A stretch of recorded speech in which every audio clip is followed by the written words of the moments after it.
Welcome to Trucking Tributes. I'm your host for Trucking Tributes, Susan Patton, and today on Trucking Tributes, I have the distinct privilege to be speaking with David May. David May is a professional driver for XPO and a military veteran, which always excites me. And we really want to thank the team at Radio Nemo as well for having us on today. David, welcome to Trucking Tributes. Oh, thank you. It's my pleasure. I really love to unpack the very beginning for everybody, Dave, and figure out why it is that you even thought you wanted to be anywhere near a big rig. Well, I mean, for me, it started when I got out of high school. It was back in the 70s, and the economy was terrible, and college wasn't in the future for me, at least not at that time. And I had a couple things that interest me. The military was always one, and the other one was driving a truck. So by joining the military, I had an opportunity to do both. And I mean, that's where I got my experience. That's where I started to drive. Um, my first experience driving a semi was after finishing schooling. They sent me to my first unit, and as a private, you weren't allowed to drive the semis. You drove a Jeep. So when I first got to my unit, I was sent down in a motor pool. There was me and one sergeant who drove the semi, and I was getting my Jeep ready. Well, the sergeant didn't show up. I'm not sure what happened to him. So the truck master came over to me and he asked where he was, and I said, I haven't seen him. And he said, well, he says, follow me up to the office. So I went up to the office with him and he asked me for my military license and he typed on a tractor trailer and he told me, he said, you went to school. He said, that truck has to be to a certain place at a certain time. He said, you need to get going. You're late. So, of course, well, off I went. It's the Army. You don't tell them no. I did receive some training, but I certainly wasn't proficient. So, especially at shifting, I couldn't downshift anything. I left and I heard more noises and grinding and screaming out of the transmission that day than I thought was possible. I actually thought, I said, I'm going to get through this day okay, but I said, I don't know about this transmission in this truck. But I did make it through and I got back. It took me probably 4 hours longer than the sergeant that took the run. But I did get through and I got through safely and made it back. And next morning I went back to the motor pool and I got a message first thing that the truck master wanted to see me. So I thought to myself, God, I hope that transmission didn't fall out of the truck last night. So I was a little nervous about going up to his office. And, he's a pretty big burly guy. And I opened the door and he's just standing there looking at me, not saying nothing. And then all of a sudden he starts laughing. He says, Private May, he said, you did a fine job yesterday. He said, I'm going to make you my regular tractor trailer driver. Wow. So, I mean, as surprised as I was thrilled. That was 48 years ago. I haven't been out of a truck since then and went on to make a career out of the trucking industry. And the last 28 years, I've been with XPO. And one thing I've always been proud with them that they're very supportive of the veterans. We hire a lot of veterans. I think they're over 10% of our workforce between drivers, mechanics, supervisors. So I'm working for a place that still appreciates the things that I did 48 years ago. So I enjoy that, and I'm proud of that. Well, and clearly you're being kind to their transmissions. So, I mean, what more can David? They gave me an automatic. So, why the Army for you, David? What made that choice out of all the branches that you might have chosen to serve? One of the things I went in, well, there was a couple of reasons. First of all, I had no desire to be on a ship for any length of time. So that was kind of out. But a good friend of mine, we grew up together, and he had joined, the Army prior to me. So I went in on what was called a buddy program. So after I went through my training in school, my first assignment was at the same place, the same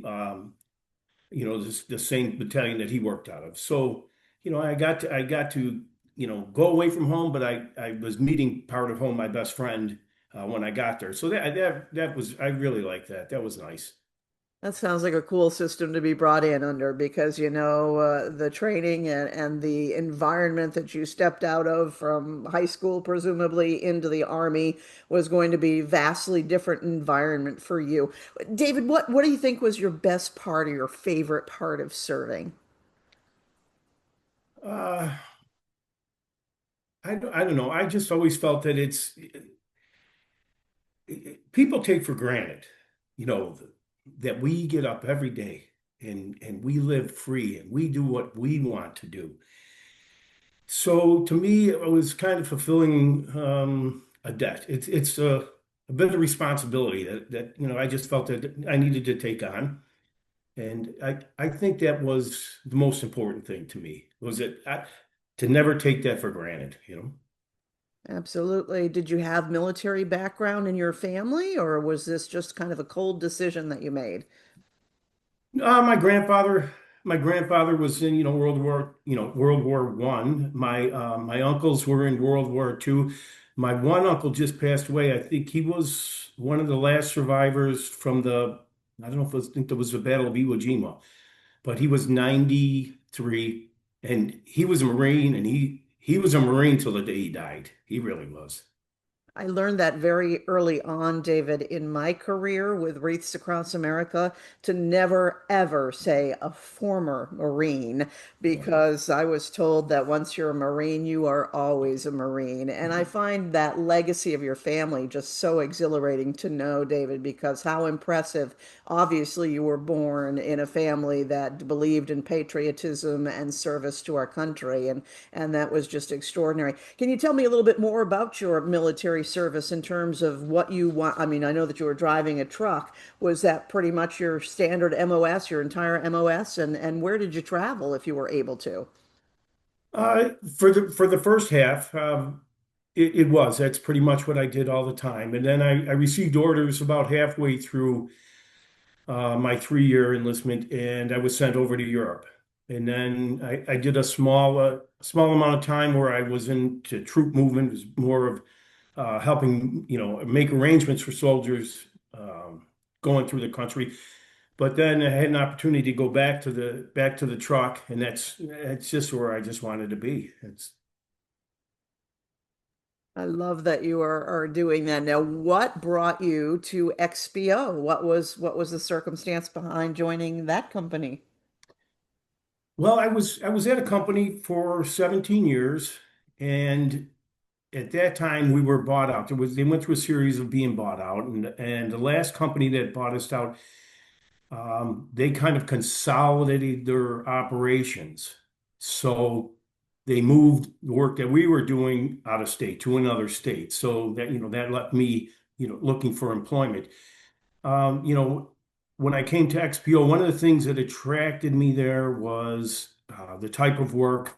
I had an opportunity where I could either work in the city, be local, be home, or at that time, our family was growing. We needed a bigger home. I had an opportunity to go on line haul and then, run doubles, throughout the states. And that probably bumped up my income by about 25%. So it allowed us to, to get the home that we needed, to get the things, for a growing family. My wife's been a stay-at-home mom. I have a son that has Down syndrome, so she's always stayed at home to take care of him.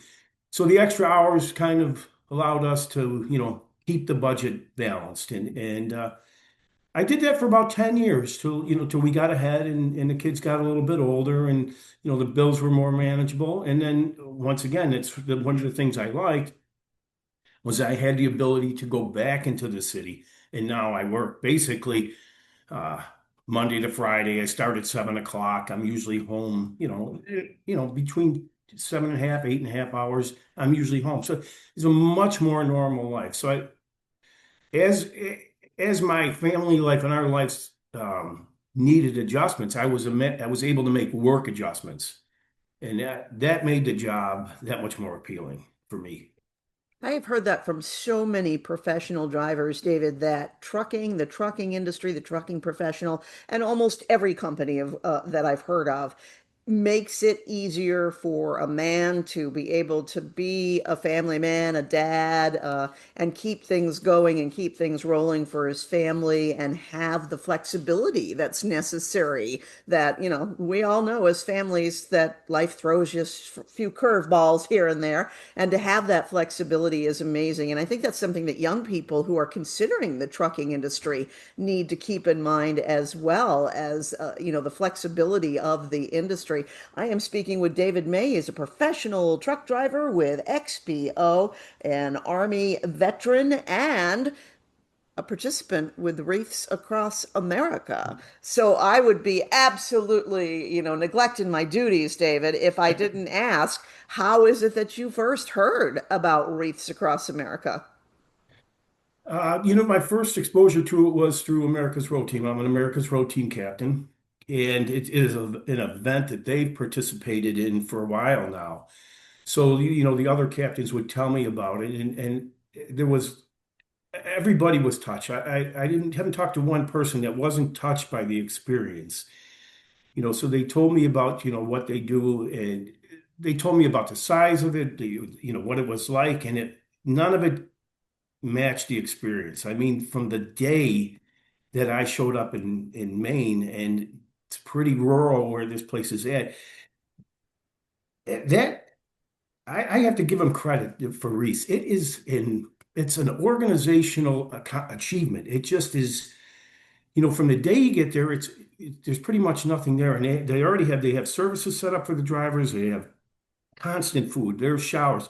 Think 200 trucks that you have to, parking for, right? There's the warehouse operation. They're loading over 3 million wreaths, to go out, um, to do all that, and then to hold a convoy together that size. My wife said that when we pulled out and went through one town, it took us 15 minutes to clear the town. So we're not only going through small towns. We have full police escorts, cruisers, motorcycles, and their responsibility is to get us all the way to Arlington. And we're going through cities like New York City and Philly at rush hour. And they are just cruising and shutting down the entrance ramps and moving traffic. And to go that far and be on time and be on schedule. We ran every day close to our 14-hour log. And so there was very little wiggle room, and it was flawless. I mean, the job that they did was just amazing. So I can't even tell you how impressed I am with how they organize things. Well, I can hear the gratitude in your voice without a doubt. And, if I do say so, David, you are absolutely correct. And, the funny part about Wreaths Across America and the annual wreath escort to which you are referring to Arlington National Cemetery, it certainly didn't start out that smooth. And we have learned so much because of you, drivers such as yourself, your carrier companies like XPO. The trucking industry has taught us so much about logistics and planning. And of course, we've had to, bend with the circumstances and the changes in the trucking industry, just as you have as a professional driver. When you mentioned that, we were on that 14-hour journey, well, we've had to keep in mind all of the driver's logs, and we've had to keep in mind the time that we leave, the time that we arrive, the time that we're going to be hanging out at the stops throughout the eastern seaboard that we make. All of that has to be factored in, along with that fresh commodity that you're carrying in the form of the veterans wreaths. It's just really something else and we can't thank the trucking professionals and the industry members themselves enough, because when we first started, we didn't have it down. We, as Morrill and Karen Worcester, our founders, often joke and say they did not set out to do this. This was something that they had been doing as a family for 10 years, very quietly, with one truck and a handful of volunteers. And once that picture went viral of all those veterans wreaths on the headstones of Arlington after a fresh snow had fallen, that picture went viral on the internet, and it just struck a nerve with the people in this country. So when folks, say to us all the time, well, thank you, Wreaths Across America, my immediate retort is, thank the citizens of this country because it's patriotic citizens who are sponsoring these veterans wreaths. It's patriotic citizens who are stepping up to volunteer as our boots on the ground for all of these participating locations. And it's citizens such as yourself and your company, XPO, that step up and say, hey, we will help you make this mission happen to remember, honor, and teach throughout the country. And as you pointed out, David, that last year, over 3.1 million veterans wreaths were placed throughout this country, some at sea and abroad, of course, as our mission grows. But this year, our Director of Transportation, Courtney George, informs us that we will be picking up an extra 100 to 200,000 orders for wreaths. And it's because of the trucking industry that makes it happen. And there's no secret here, David, on trucking tributes. We're going to expose everything. We need trucks. We need lots of trucks, and we can't thank you enough as a professional driver for stepping up with XPO. And David, when you mentioned ATA and being a road team captain, it just really illustrates for me your expertise, care, and compassion as a professional driver. And I understand it. You recently took an award. Is that correct? A trucking award?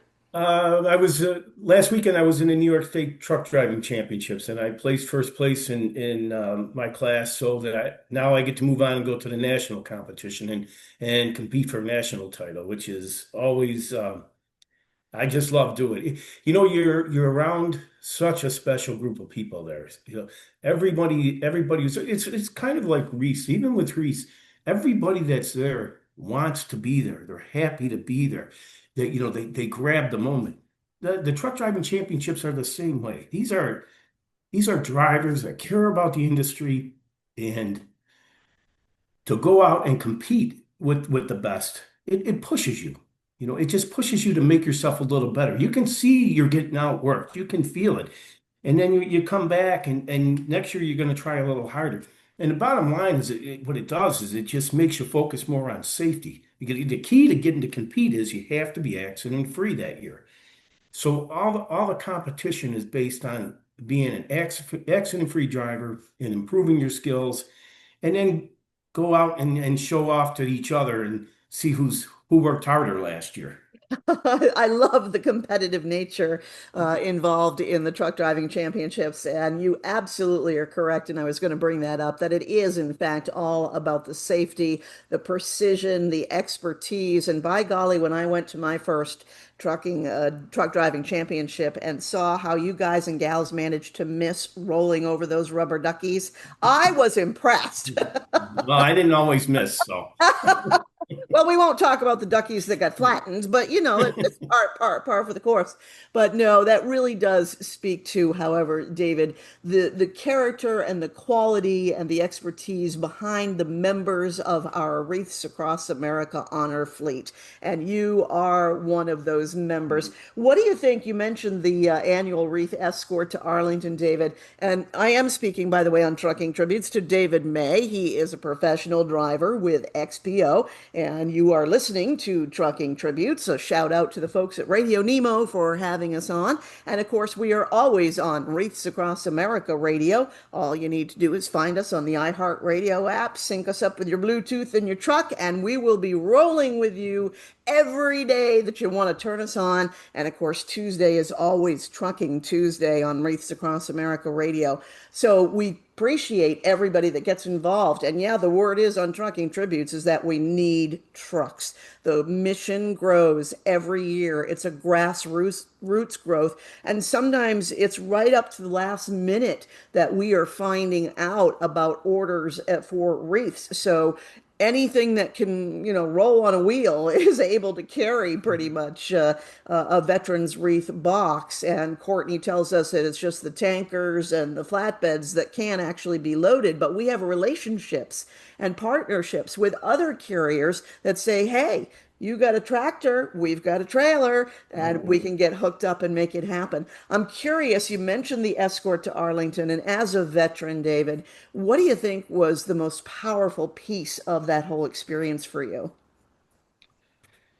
I really, it's emotionally, it's very um, up and down. You know, you have moments where you're so excited and you're so happy and proud, and then the next moment your heart just sinks. And I mean, I can give you a couple examples. There's a few days that really that kind of stick in my mind. You know, we would be in a school doing an event, and then they would start out and they would have all the students here, and they'd have cheerleaders cheering everybody on, going through and recognizing the veterans. And everybody's excited, and then they would start the ceremony and they would play the song Arlington. And when you look around and you have gold star parents there, and they listen to that, you can't even talk. You can't say anything. You can just see the feeling. And it's very touching, you know. And then you'll move on to another event and it'll start out the same way. You'll be going through a town and you can see as you're coming up, you know, there's thousands of people out there. All the school kids are out there. And one day I had a veteran, 88 years old, Vietnam, fully decorated. He had seen some bad things in his life. And I don't think he always likes to be around people. I think he's a little protected. And somebody he was with said, you know, he said he loves that full dressed ATA rig with the camouflage. He said, I think he'd like to get in there. He said, would you talk to him? I said, yeah. I went over. I said, why don't you come with us? I said, you're going to have fun today. And so he did, and he was quiet at first. And I came up on that town and I could see the lines of people. Now, this soldier, when he came home, he was greeted with rotten tomatoes. So when I seen the crowd, I said, I'm going to roll that window down. And I gave him a flag. I said, just put that flag in the wind. It was just blowing and blowing. And as we got into town, the people went crazy. The kids were screaming. He got so excited. He rolled that window down and he was hanging out the window holding that flag, thanking them. He he got the homecoming that was 50 years overdue. I was so excited for this man. And I was just, my heart was just pounding and I was smiling and I was happy for him. And after that, now I'm all energized and happy. The crowd starts to thin out. And I see one lady all the way down at the end, and she's holding a sign. And I'm thinking, geez, what has she got on the sign, you know? And she's waving, and I'm reading a sign. It said, thank you. He said, you're carrying my brother-in-law's wreath. So there was a lot of days like that, up and down. Wouldn't trade it for the world. Well, no fair, David. I'm supposed to be the one making you cry, but you've got me in tears. And you've expressed it so beautifully that it is in fact an emotional roller coaster filled with gratitude. And especially when you talk about some of our Vietnam veterans who never received the proper welcome home. They were doing their jobs. They were doing what they were told to do, plain and simple, when it came to their service in the military. And not only did they not receive a welcome home, but they were abused and mistreated upon their welcome home. And one of the things that makes Wreaths Across America incredibly proud of the mission to remember, honor, and teach is to, in fact, provide our Vietnam veterans with a proper welcome home. We do that with our mobile education exhibit.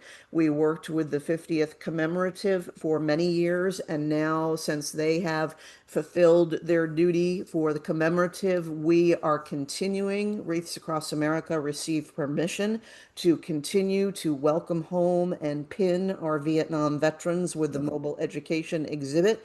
And we continue that to be sure that all of our Vietnam veterans who are still alive today receive the proper welcome home and the proper gratitude for their military service. Because you're absolutely right, they did not see some great things during their service, and a lot of them suffer still today. And I'm very proud to tell you, David, that many, many times Wreaths Across America has been that catalyst for them to finally start talking and Yes, finally start sharing with their families who, desperately want to know, even though it's not a comfortable story more often than not.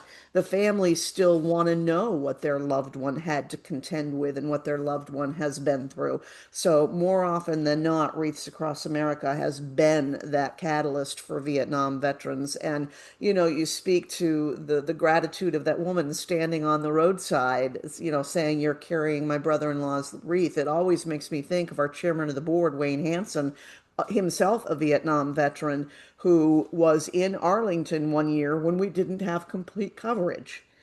And a man came up to him and said, "Well, what are all of these wreaths?" And Wayne proudly explained the mission behind Wreaths Across America. And the man looked at Wayne with tears in his eyes and looked down at his son's headstone that the wreaths had stopped. We didn't have enough sponsored. And the man looked at Wayne and said, "Well, what about my son?" So that is the mission that drives all of us at Wreaths Across America, to make sure that we get these veterans wreaths sponsored. And we're not decorating graves at Christmas time. We do it in December because that's the time of year that's very, very difficult for families who have lost loved ones to deal absolutely. with that empty seat at the table. So, David, other experiences that you think you can share, and what you might say to other professional drivers out there or carrier companies that are thinking, maybe 2025 is our year. What would you tell them? Well, the first thing I'd like to cover one more thing first, and that is the Arlington. Please. So all that emotion ends up at Arlington, which is such a special place. And when we pulled in there, and early in the morning, it was very cold, and the trucks were shut down. It was just quiet, and you talk about people that need the help. So 300,000 wreaths. I'm thinking, boy, how are we gonna manage this? And then all of a sudden, they let the people in, and they came by the thousands to help out. Everyone wanted to be there. It just was just overwhelming experience.